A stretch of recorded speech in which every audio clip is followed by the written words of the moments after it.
ዛሬ የወደክ ቢመስል በአስተሳሰብ የተሸነፍክ ቢመስል ጽናት በሕይወት ውስጥ ካለ እግዚአብሔርን ማምለክ በሕይወት ውስጥ ካለ ቤት ውስጥ በቅድስና ሕይወት ውስጥ ማለፍ የምትችል ከሆነ ዘውትር የምትሰግድ የምትጸልይ ከሆነ እኔና ቤቴ እግዚአብሔርን እናመልካለን እንደሚለው ማምለክ ስትጀምር ቤቱ የእግዚአብሔር መንፈስ ይመጣል።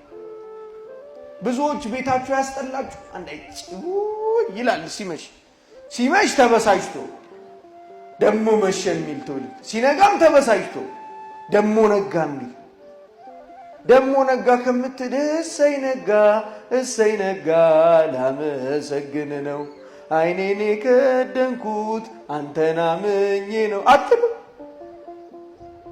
ስለተያዝን እኮ ነው በቃ ተጋረደብን።